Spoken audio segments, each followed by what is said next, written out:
Pam, you're running for Attorney General. First, tell us a little bit about yourself, and then tell us why you're running for Attorney General position.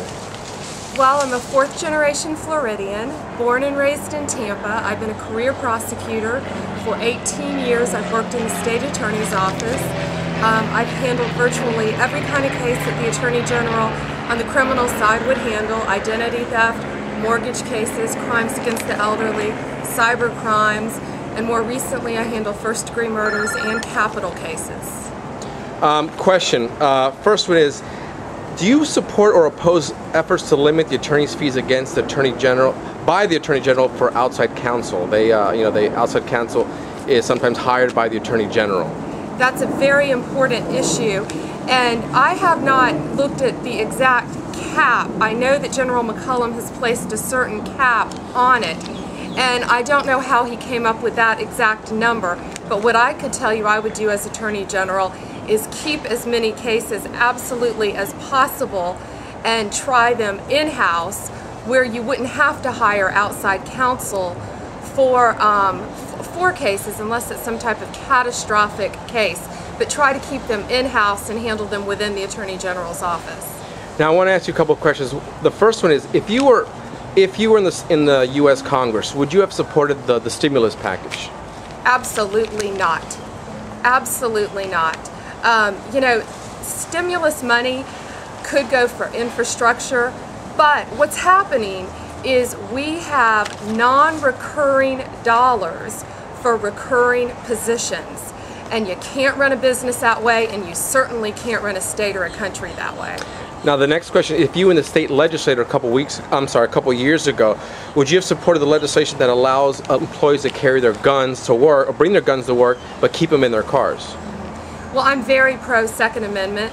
I support the Second Amendment. I've never had to have a concealed weapons permit until lately because I've always been a career prosecutor. But I believe in the right to carry firearms.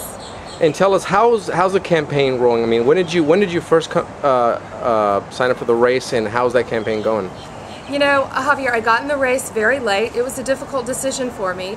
I've never run for political office, so I take that very, very seriously. It's a sacrifice to run for office. I'm very conservative. I'm pro-Second Amendment, as I said. I'm pro-life. I'm pro-business. And I've been very concerned about the direction our state's going in. So it was a tough decision, but I entered the race on December 1st, and it's been great.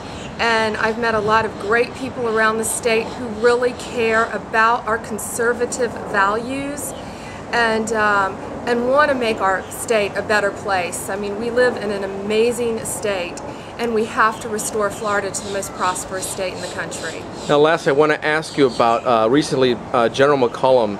He has filed suit, or is filing suit against the Obama administration, or for them not to impose the Medicare bill here, the Obamacare bill here in Florida. Would you uphold that if the suit went through? I would be privileged to continue that lawsuit on behalf of the citizens of our state. I've actually been a practicing lawyer for almost 20 years. I've researched this, and this health care bill is absolutely ridiculous.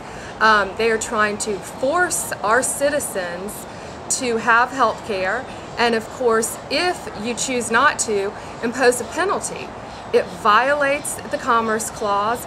It is not constitutional, and I would absolutely continue with that lawsuit on behalf of the citizens of our state.